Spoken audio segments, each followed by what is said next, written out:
At the beginning of the story, we learn that humans and apes have been at war for 2 years. During this time, Caesar and his ape group find a safe place to live in peace. However, while they're looking for safety, some humans, including soldiers, discover their hidden home. A big fight happens between the two groups.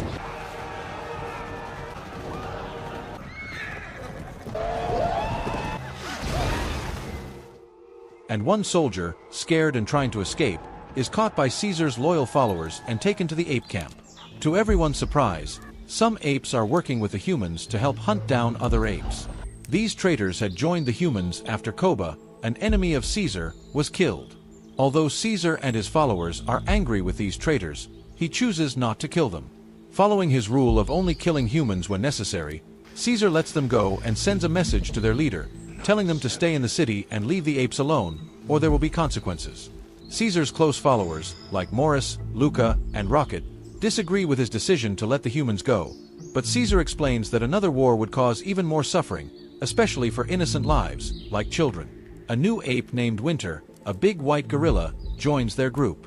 Winter is scared that humans will attack again, so he runs away. One night, while Caesar is with his wife and son, Cornelius, he sees something strange, a rope hanging from a tree, showing that soldiers are coming down to attack. Caesar quietly warns the guards, and another fight happens. But the human colonel orders his men to retreat. 99 targets acquired. Repeat. King Kong is dead. Saying their job is done, they've killed their target. Caesar doesn't know who they've killed until he finds out the colonel killed his wife and older son, Blue Eyes. Furious, Caesar chases after the colonel, but the colonel cuts the rope, causing Caesar to fall. When Caesar returns home, he finds his family dead. Devastated, he orders the apes to search for his younger son, Cornelius. After a tense search, they find Cornelius hiding behind a rock, which makes Caesar feel a bit better. But Caesar knows the humans now know where they are and will come back. He decides to move the group to a new place, far away from humans. As the apes prepare to leave, Caesar is still very angry and swears to get revenge on the colonel. His loyal followers, Morris, Luca, Rocket, and others, refuse to leave him and choose to follow him. On their journey, they come across a human settlement. One man, scared of the apes, tries to shoot them. Caesar kills him before he can shoot. The apes take supplies like binoculars, guns, and bombs from the settlement. During the raid, they find a young girl. At first, Caesar thinks they should leave her, but they discover that she is infected with the ALZ-113 virus, which made her mute. Everyone else in the settlement is dead. Morris argues that they shouldn't leave her alone, and Caesar starts to feel sorry for her. Even though he's still angry at humans, he knows leaving her would mean she would die. The virus that made apes able to speak took away humans' ability to speak, and the girl is one of its victims. Finally, Caesar decides to take her with them, and they continue their journey. As they keep going, they find a human military base, where they see Winter, the ape who had been part of their group but betrayed them by joining the humans.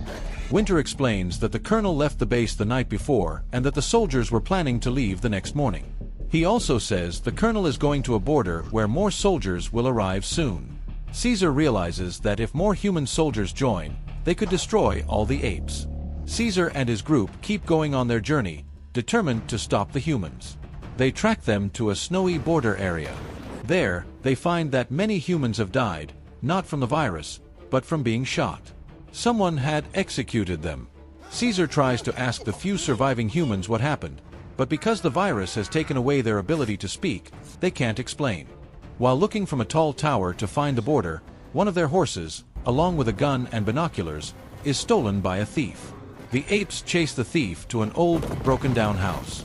They threaten to shoot if the thief doesn't come out, but to their surprise, the thief isn't human. It's a chimpanzee that used to live in a zoo. The chimp introduces himself as Bad Ape, explaining that the humans gave him that name, and he decided to keep it. Bad Ape joins their group, offering food he stole from a military camp on the other side of the border. He warns them that the camp is very dangerous, and going there could get them killed. Caesar tells Bad Ape about how the colonel killed his family and forced his tribe to move. He says they have to stop the humans before they destroy all the apes. Bad Ape agrees to help, even though he's not sure. As they continue their journey, The mute girl, standing by a cherry blossom tree, catches Luca's attention. Luca, who has been with Caesar since the first movie, gently puts a flower behind her ear. Later, Morris teaches the girl how to signal when she's thirsty. These small actions help form a bond between the apes and the girl. But things take a sad turn when they are ambushed by human soldiers. During the fight, Luca sacrifices himself to save Caesar. Before he dies, Luca tells Caesar how loyal he is and thinks about their journey. This is my fight. Driven by anger, Caesar sneaks into the camp, leaving his friends behind. But he is caught, with help from the ape who betrayed them, Donkey. Caesar is made a prisoner, and soon he learns terrible news. The humans have captured his tribe and are making them work non-stop. Caesar meets Blue Eye's new girlfriend, who tells him about the horrible conditions. The apes have no food, no water, and are forced to work all the time. Angry, Caesar demands to speak with the colonel. The colonel calls him into his office, where there's a lot of tension. The colonel sarcastically asks if Caesar is there to negotiate, wondering why he thinks anything will change. Caesar responds that the colonel doesn't want to destroy the apes, but wants to save them. This leads the colonel to open up about his true reasons. He explains that 15 years ago, when the ALZ-113 virus spread, it made apes smarter but caused humans to lose their ability to speak. His son was one of the virus victims, and in desperation, the colonel killed him to stop the disease from spreading. That day, he lost all his compassion. Now, his only goal is to stop the virus and build a wall to defend against the army that's coming to kill him. Caesar realizes that the humans aren't coming after the apes, but after the colonel himself. Meanwhile, Caesar's group is trying to find a way into the camp. Bad Ape, who had refused to help earlier, accidentally falls into a tunnel leading directly into the camp. The next day, Caesar is tied up, starving and freezing in the cold. His friends are helpless, watching from far away.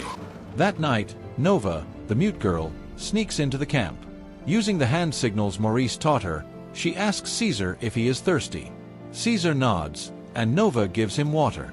The ape suggests she also feed him, so Nova offers him a handful of grains. This small act of kindness gives Caesar hope.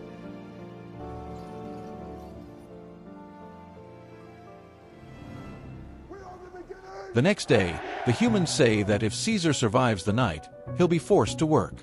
Caesar uses this time to watch his surroundings and realizes that the adult apes are kept in Block 37, and the children are in Block 55.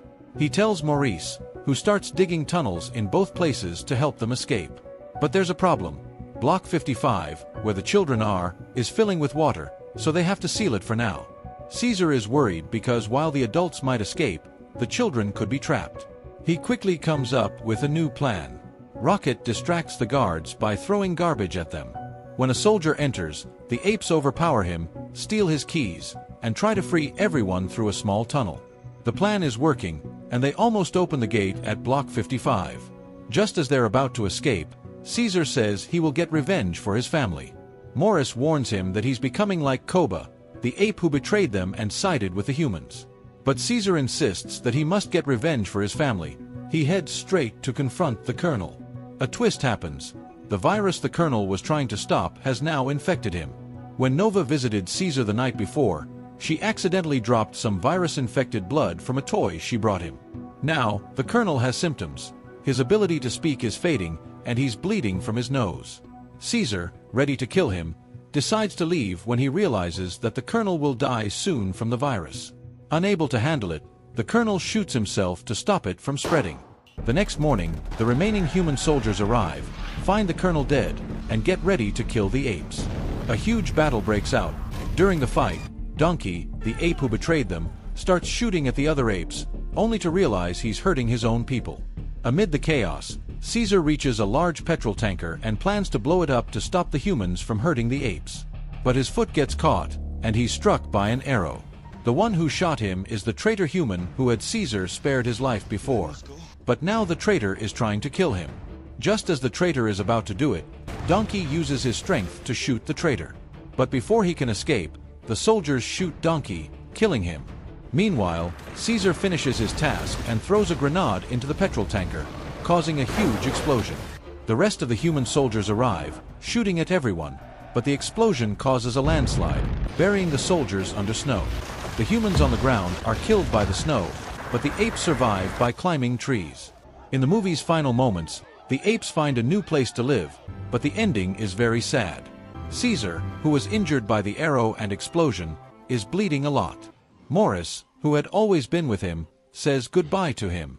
She tells him she will make sure his son knows what his father did for their kind. And with this heartbreaking ending, the movie comes to a close.